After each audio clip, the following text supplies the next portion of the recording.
So you think that I'm done?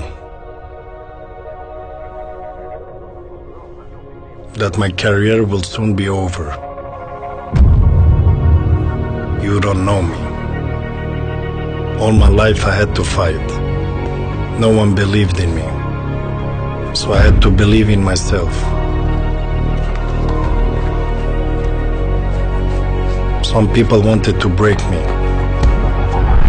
but they only made me stronger. Others wanted to exploit me. They only made me smarter. And now you think I'm done? To all of you, I only have one thing to say. I'm not like you, because I'm not you. I am Zlatan Ibrahimovic, and I am just warming up.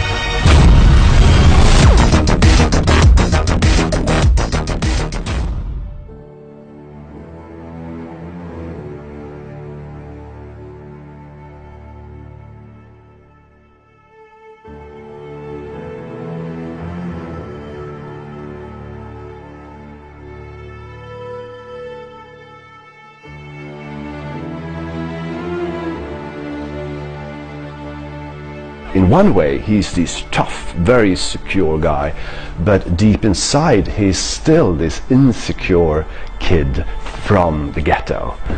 So he has this inside, and I think he uses it, this insecurity and this anger that his childhood gave him. You know, this anger, I want to show them. They think that I'm just this little, immigrant kid, but one day I will show them.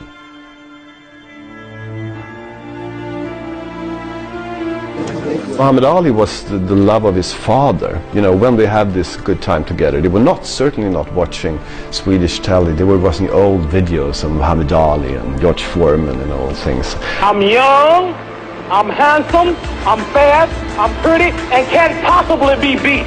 And I think he immediately loved that attitude. The Muhammad Ali attitude is absolutely opposite to the traditional Swedish attitude. We have to be humble, and don't say, but Muhammad Ali was just coming here and say, I'm the greatest.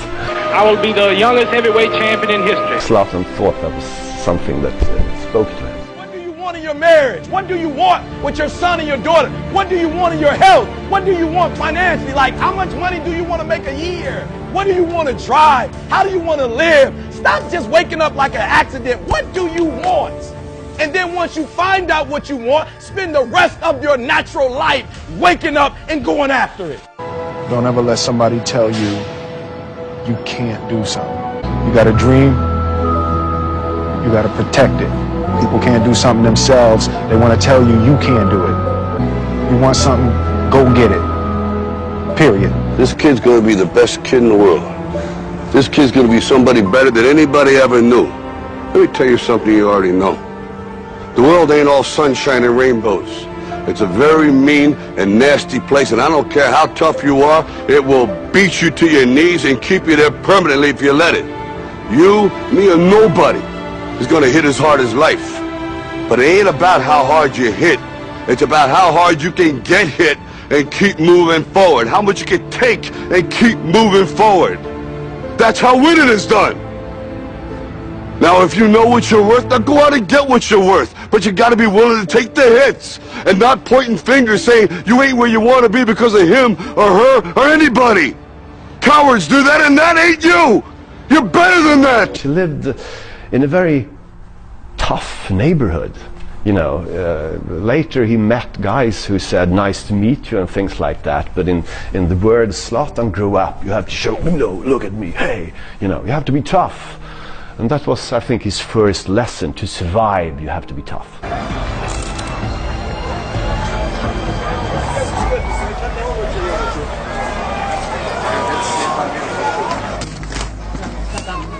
He uses that anger and that insecurity, which is still inside him.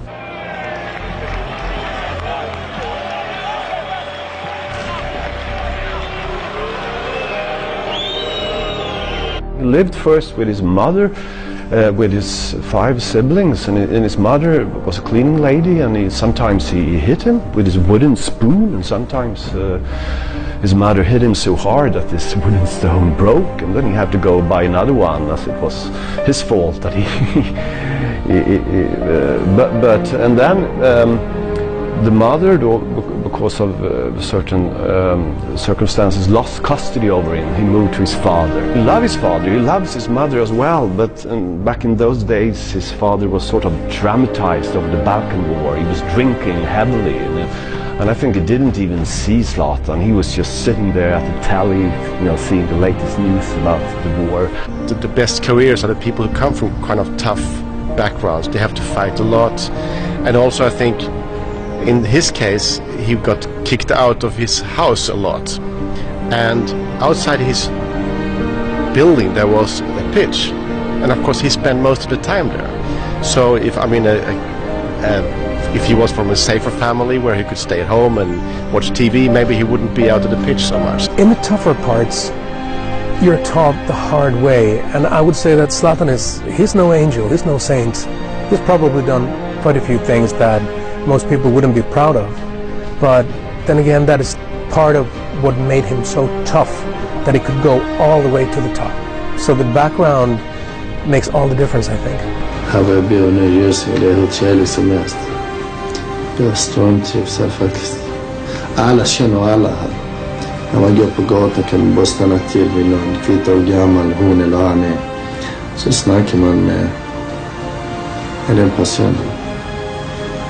Till exempel jag kan gå ut på balkongen och kasta ner 20 lök till en av smånarna, gå och handla mjölk. Springer de iväg och handlar mjölk, kommer tillbaka. Så det är på många sätt man kan förklara varför man trivs. He is a good bike stealer. He was... When he was young, he stole some bikers and he made with him. Not that was me with he used to run good from the cops when he stole bikes, and you know... He was a very fast guy. Yes. Any grown-up saw him, they thought, I mean, what is this guy gonna steal or something? They didn't see him in any positive way. The only place where they sometimes saw him in a positive way was on the football ground. So I think football was the first way for him to be seen in a positive way. Jag kanske går för långt ibland. Men det är inte så som folk tror. Att jag är så kaxig att jag fattar ingenting. Där jag har mina gränser. Jag kan även vara ödmjuk ibland. Jag väljer oftast vara mest kaxig. För annars kan de trycka ner mig lätt, tycker jag. Father and mother didn't have any money, you know, he didn't have this nice clothes. He went to a school where there were rich kids, and he couldn't buy the same clothes as them. He didn't have the new shoes. His colleagues in the Malmö FF, they have this, you know, football shoes cost 2,000 with kangaroo shin. I mean, he's bought his shoes for 59 crowns, you know, in this food store. I mean, as a teenager, you want to fit in, and he felt that he didn't, and that I think was quite hard for him. The feeling that you treated him as this little ghetto kid. You know, if you go, I think Zlatan is so nice to be with, but if you pretend to be upper class and, you know, and try to fool him and look down at him, I mean, he remember and he get angry. He was not a fantastic talent at very early age. He grew from 15, 16 to 18, 19 very, very fast. And there were actually a few talents that were considered to be better than him in the early days. But 18, 19 he really turned out to be a super talent, and then nothing could stop him. And his mindset was there from very early on, I would say. Jag gillar till exempel dribbla, det vet ju hela Sverige. Jag gillar dribbla. Så ibland istället för passa dribbla. Så visst kan en lag kan bli så, men det är sånt som händer. Det är inget. Utan det är rätt kul. För att det ska vara kul. Och det är kul är det inte långt att spela egentligen.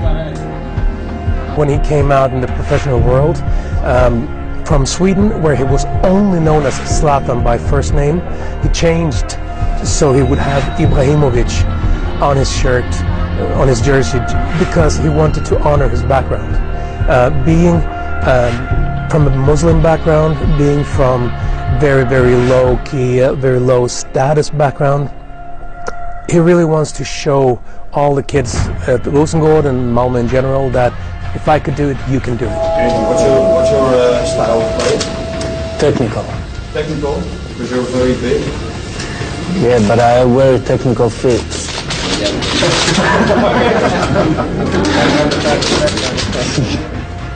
I think in Barcelona he just felt again as this immigrant kid who come to Malmö with this well-behaved middle-class kid who didn't understand him.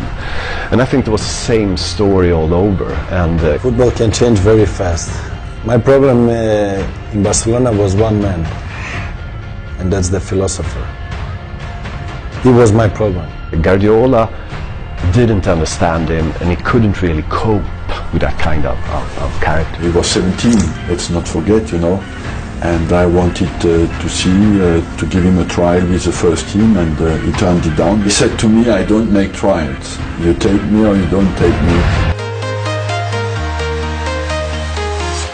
I'm walking alone, the streets are empty.